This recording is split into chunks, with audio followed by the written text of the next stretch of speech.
Hello and welcome to another fun-filled edition of Adam's Music Box, where it does help if I put the microphone in front of that old mouth of mine. Well, today is a special day in the world of music because it's the birthday of a very special artist, Yusuf Cat Stevens. Now, Cat Stevens is many things, but to me, what stands out the most is that at the peak of his popularity in the 70s, a decade he dominated in terms of chart success and of concert ticket sales, his music always alluded to a profound maturity well beyond his years. He was in his 20s and 30s, and he was writing from the perspective, in many cases, of someone who apparently had decades more experience in observing the world and feeling the different pangs and other experiences that life brings to you than most men of his young age at that time. And when you look at his biography, there are several experiences that you can really see as potentially being the roots of this philosophical and lyrical and spiritual maturity. In 1969, when he was already a professional musician, he got a bad case of consumption of TB, tuberculosis, many different names, one bad disease. And he remarked on what it was like being in that hospital room, observing the other people, seeing death, probably as for the first time, and how that left a profound change in him, and how that led to a profound change in his music. And all of his music, without really talking down to or preaching down to the audience, but rather uplifting them as if a kind of uplifting sermon, he put ideas in the minds of the listener that were really quite profound. Of course, he could write love songs, but his love songs were, again, there was a philosophical weight and depth to them. It wasn't just a simple story of a boy meets girl. There's nothing, of course, wrong with that. But there was always something more profound about Cat Stevens. He was a man who knew what he was looking for, didn't know where to find it, but what he was looking for was God. He was looking for something spiritual to really give him a higher purpose. And his music, up to the point that he was still searching rather than having found, you can really hear that. And I think it's quite interesting as a listener because it's almost as though you're welcome to come along with Cat Stevens on this journey of his.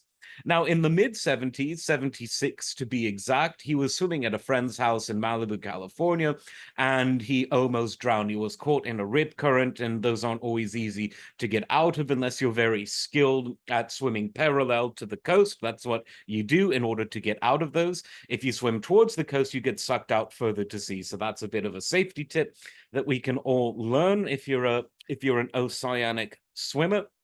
But it was at that point when he was drowning that he said to God, he addressed God and said, "If you save me, I will dedicate my life to you."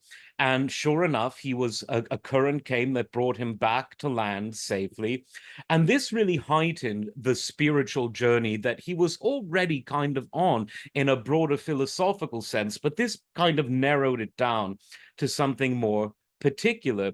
And he explored many different religious faiths. And when his brother bought him a copy of the Quran after he was visiting Jerusalem, he began to read it. And he said that this book is the truth. And he converted to Islam.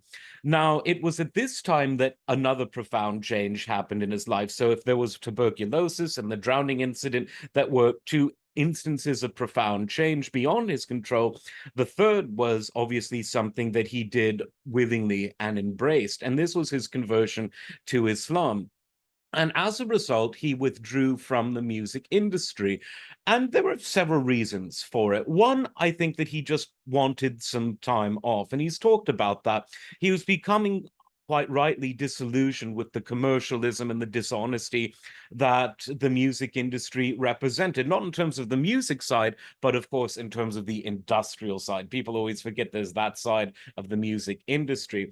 And he also wasn't sure if his newfound faith would permit him to sing secular music, because he had, of course, achieved fame as a secular pop musician, a great singer-songwriter, and he wasn't sure if his faith allowed that. So discretion ambition being the better part of valor, he decided to take a break and focus on spiritual learning, focus on charity work, and he did and continues to do a lot of charity work. And then it was, I think, at the tail end of the 90s, early 2000s, when he begins to slowly reemerge as a musician, first singing about his religious faith. He did some albums that were aimed at Muslim children. And then eventually he started to record secular music again. And eventually, after, of course, changing his name to Yusuf Islam, he began eventually to perform as Yusuf Cat Stevens, which is how he performs today, which gives people something to remember him by in terms of the past, while also embracing his present, which is that of Yusuf Islam. Truly one of the more interesting men to ever pass through this wild world called the music industry. And he's someone who came out the better for it, where some people end up dead or on drugs and then dead or depressed or impoverished. He's managed to not only keep his head above water, but he's found a higher calling, and one that's brought him a lot of peace, and surely one that's brought him a lot of profundity. And of course, now that he's continuing to perform his greatest hits, if you will, from the 70s, people get to hear him, and he frankly sounds as good as ever. The voice hasn't changed, his attitude hasn't changed. He's the same person that people around the world fell in love with in the 70s.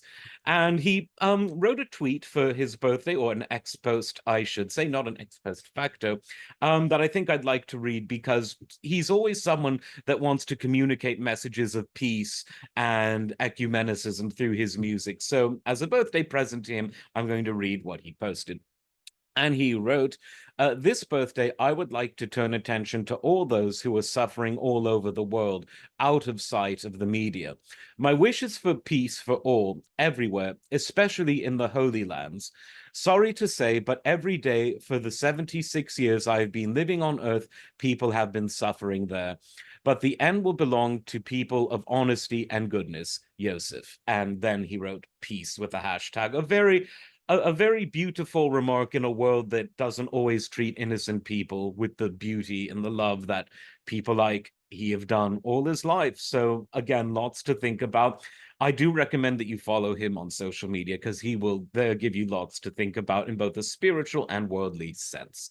Happy birthday, Yusuf Cat Stevens, a truly great artist and a really good man. Like, subscribe. We will see you next time. Take care.